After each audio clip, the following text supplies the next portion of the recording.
ऊर्जा महाराष्ट्र न्यूज सदैव आपल्यासोबत।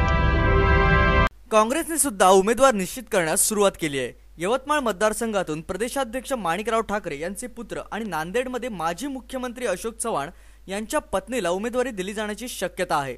उमेदवारी नाकारल्याने गडचिरोलीचे खासदार मारुतराव कोसावे यांनी नापसंती व्यक्त केली असून नांदेडचे खासदार भास्करराव खतगावकर यांनी आपल्याला का डावलण्यात येत आहे असा सवाल पक्षाच्या नेत्यांकडे व्यक्त केला आहे।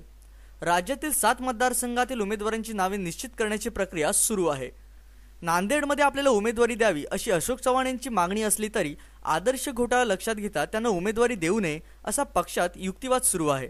या संदर्भात राहुल गांधी यांच्या पातळीवर निर्णय घेतला जाईल। ऊर्जा महाराष्ट्र न्यूज सदैव आपल्यासोबत। चेंबूर वडाळा स्थानकांदरम्यान मोनोरेल सुरू झाली।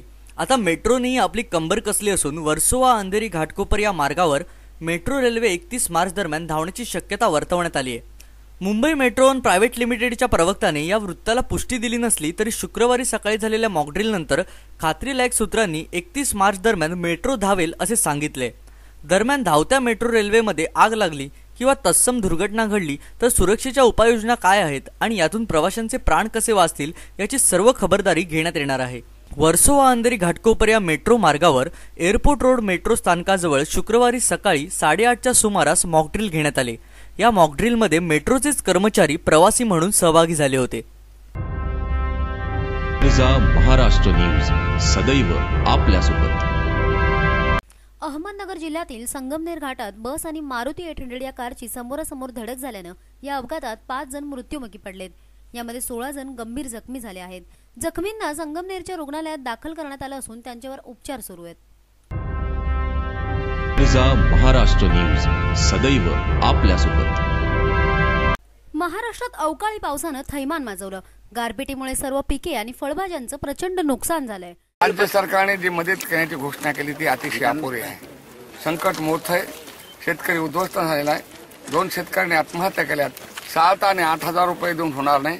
हेक्टरी किमान जे अर्ध बागायत आहे त्यांना 30,000 रुपये, कोरडवाहूला 15,000 रुपये आणि ज्यांचं परमनंट बागायत आहे त्यांना 45,000 रुपये दिले पाहिजे, तरच ती मदत आहे। निदान असे छोटे छोटे तुकडे टाळून शेतकऱ्याचं समाधान होणार नाही। मुळामध्ये केजरीवालना मीडियाने डोक्यावर घेतलं होतं। मीडिया त्यांच्या बाजूने होता तेव्हा त्यांना आनंद वाटत होता, पण आता मीडिया जेव्हा त्यांच्या चुका काढतो तेव्हा त्यांना वाटतं की मीडिया विकला गेलेला आहे, मीडिया त्यांच्यावर अनावश्यक आरोप करत आहे। कोणीही सत्तेत आलं तर मीडियाला जेलमध्ये घालू शकत नाही, कारण आपल्या देशात लोकशाहीमध्ये आणि डॉक्टर बाबासाहेब आंबेडकरांनी घटनेत सप्त स्वातंत्र्य दिलं आहे, त्याच्यात एक लिखाणाचं आणि अभिव्यक्तीचं स्वातंत्र्य आहे, ते कोणाला हिरावून घेता येणार नाही। श्रीमती इंदिरा गांधींनी इमर्जन्सी करून बघितली पण ते जमलं नाही, ते केजरीवालला कधी जमणार नाही। गोपीनाथ मुंडे अमरावतीमधल्या युतीच्या मेळाव्याला जात असताना अकोला विमानतळावर पत्रकारांशी बोलत होते। ऊर्जा महाराष्ट्र न्यूज सदैव आपल्यासोबत।